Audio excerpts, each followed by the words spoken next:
Shalom, Kahala Yahweh Bashem Yahweh Shah, Bahashem Kakwadash. Double honors to the elder apostles of GMS, the elder bishops of GMS, and all the elders that came before them that taught us this truth. And Shalom and salutation to all the brothers out pushing the word in truth and in sincerity. The hopeful elect tabernacle of David. I'm the brother Yashawan, back with the World War III Daily Update. Shalom and salutation to you as well. I'm going to let who I call the lovable idiot, Stephen Benoon of Salakia, Israeli News Live. I'm going to let him speak on the war. But before we do that, I'm going to bring out Jeremiah 51 and 11. Make bright the arrows, talk about those nuclear missiles. Gather the shields. The Lord hath raised up the spirit of the kings of the Medes. All right, now when we're looking at Sergei Lavrov, who he's going to highlight, what Sergei is going to be saying, he would be one of the kings of the Medes. For his devices against Babylon, which is America, Babylon the Great, to destroy it, because it is the vengeance of the Lord, Yahweh Shem Yahshai, the vengeance of his temple. Now, when it says his devices against Babylon, it's going to take a while before the Medes, the Russians, get to directly battle Babylon. Right now, they got to go through their own people, through the proxy war, which is the Ukrainians, and then NATO and the EU, and then Babylon. So, and I mean, all of them are confederate. NATO is confederate with the EU, the 10 toes, and NATO, the beast, and the EU. Salakia, the beast, NATO, and the EU are confederate with Babylon the Great, which is America. Anyway, but we'll get here. All right, first you got to deal with NATO. So let's watch this. We'll let him talk for a while, and then we'll just go ahead and bring it to an end. But it's all pertinent because these are the steps to World War III. Okay? And even though it's already, World War III is already underway, there hasn't been a formal declaration. Okay? So this says, this is Israeli News Live. This is Stephen Benoon.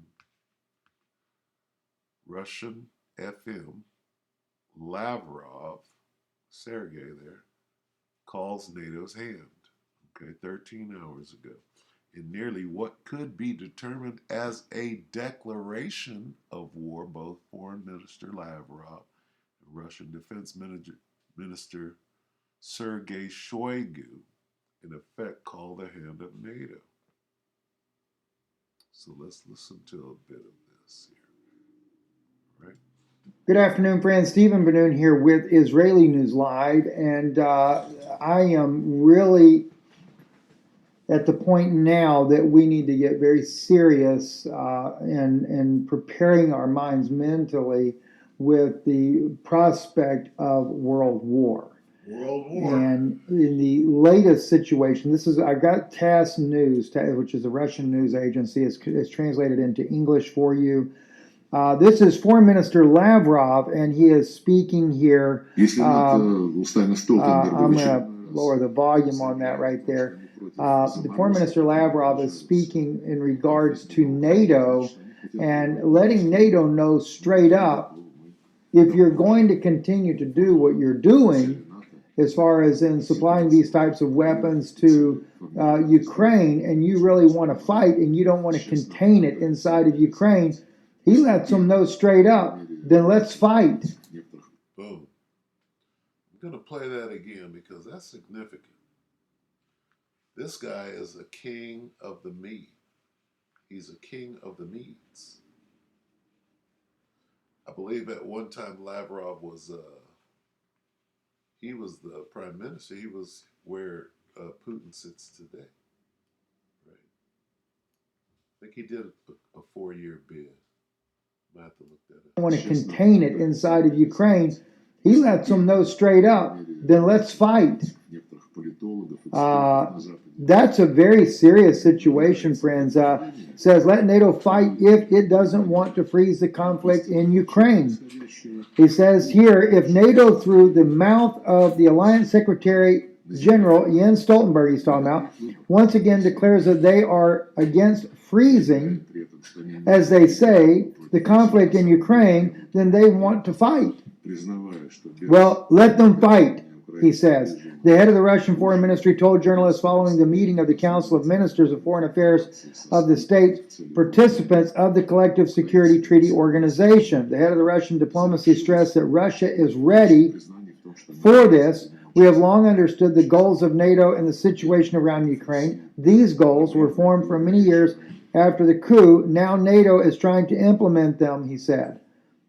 And so, Foreign Minister Lavrov is letting NATO know, you want to fight? Then let's fight. That's pretty bold right there. And now, if you remember, a couple of months back, we were already telling you that the U.S. in their AI technology that kind of predicts which way these wars are going to go, that they were looking at the very real probability, and again, I want to stress probability, that doesn't mean that it will happen, but the probability that Russia may very well strike Germany by the fall of the year, escalating this fight into a global war. But the problem is, it's not so much Russia as we're having NATO that's provoking everything. Now, what is Foreign Minister Lavrov talking about to begin with? Sergei Shoigu, who is the defense minister of the Russian Federation, he goes in here, he talks about the HIMARS and the Storm Shadow missiles being used outside of the MND zone and will entail immediate strikes and decisions-making centers in Ukraine. It will mean the full involvement of the United States and Great Britain in the conflict. Okay? That's Shoigu who's saying that, the defense minister of Russia. And so the situation clearly is heightened.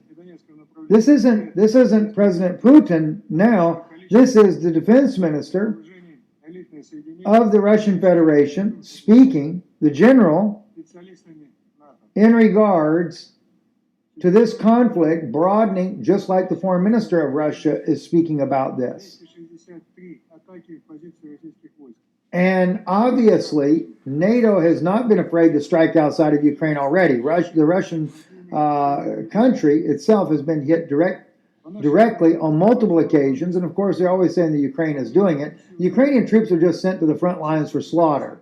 That's really the only thing that they're doing, is just slaughtering the Ukrainian troops, which goes back to Edward Hudos and what he said about this war in Schneerson and the whole releasing of that information that they would pit the Russians against the Slavic people of Ukraine.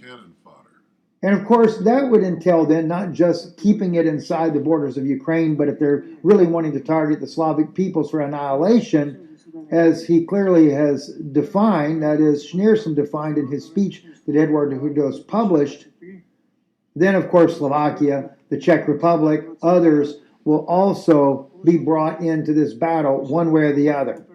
All right, so long story short, what he just said is this is turning into World War III in front of nobody can stop it. Ain't no peace talks.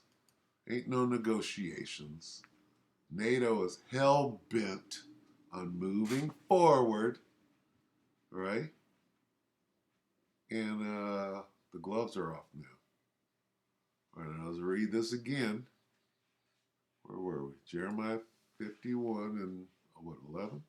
Make bright the arrows, gather the shields. The Lord hath listen. The Lord, Yahweh Bashim Yahshua, hath raised up the spirit. What does that mean? He done made the hay. He's making them, right? Raise up the spirit of the kings of the Medes. Okay, now we're going to come back to this. But first, let's go over here and look at Lavrov. Lavrov was Russian president.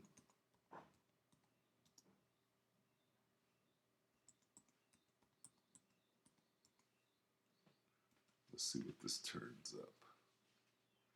Slovakia. In office, president. Oh, wait, hold on. Hold on. Was it Lavrov? Sergei. He's a Russian diplomat who served as foreign minister, FM, since 2004. Permanent representative. So who was it that, let me go back on that. Who was the, okay, President Yeltsin?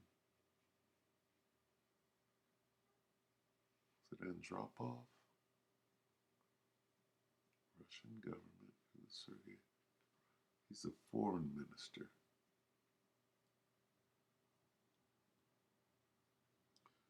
Let's see. Slovakia.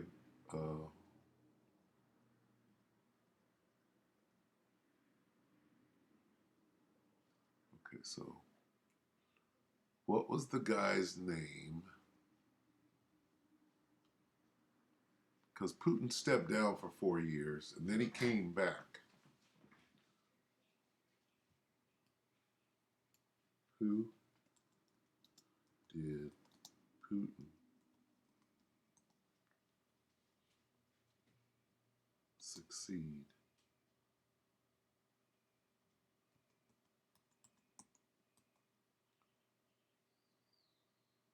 Who are the leaders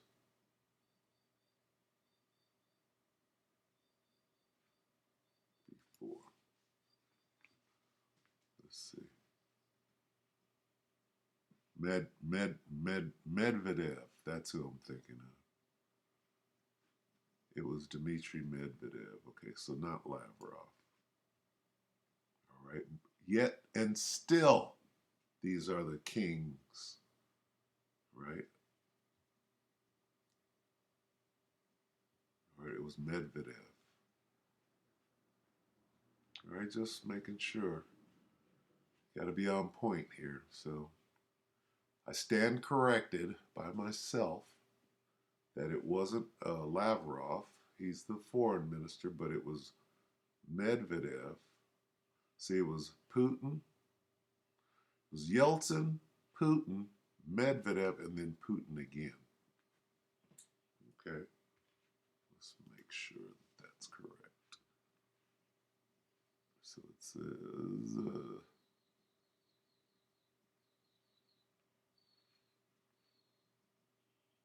Gorbachev. I'm going to say, okay, here we go. So, right, there it is. Yeltsin, Putin, Medvedev, Putin. Okay? These are the kings of the Medes, as well as Lavrov. Lavrov is a king of the Medes. He's a king as well. Okay? He's up there. Now, that being said, go back here, right? And we'll read this again. Jeremiah 51 and 11, make bright the arrows. What does that mean? Get the missiles ready. Gather the shields, right? Get ready for war. Why? Because God, Yahweh Ba'ashim Yahushai, hath raised up the spirit of the kings of the Medes for his device against Babylon, to destroy it. Because it is the vengeance of the Lord, the vengeance of his temple. This is what we're looking at. Basically, Lavrov is a spokesperson for who? He's the foreign minister for who? For Vladimir Putin, for the kings of the Medes. the aristocracy, if you will, the kings. Okay? Now, see this word? The king, the kings of the Medes, right? Let's get that.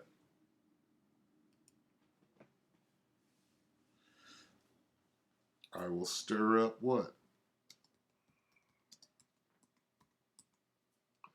That's the same thing right here. Did he say stir up? Raised up the spirit.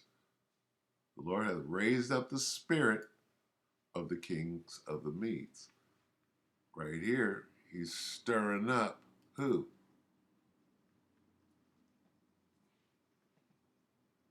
Isaiah 13:17. Behold, I will stir up the Medes, all of the Russians, against them.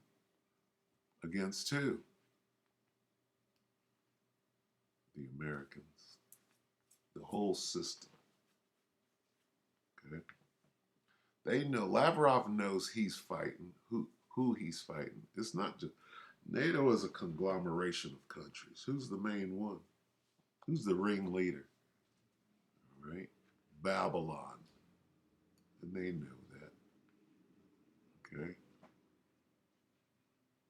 Most High said, behold, I, Yahweh Shem Shai, will stir up the Medes against them, against the Babylonians, against the Americans. Okay?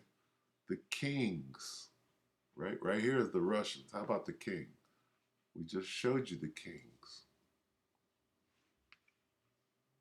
Putin, Lavrov, Medvedev, right?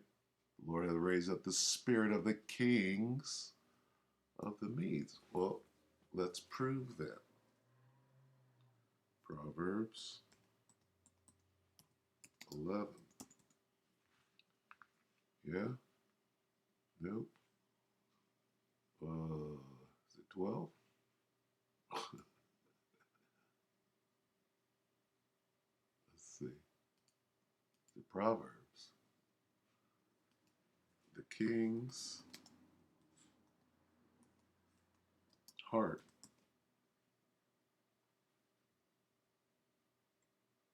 '21. Proverbs 21 and 1. The king's heart, his mind, right?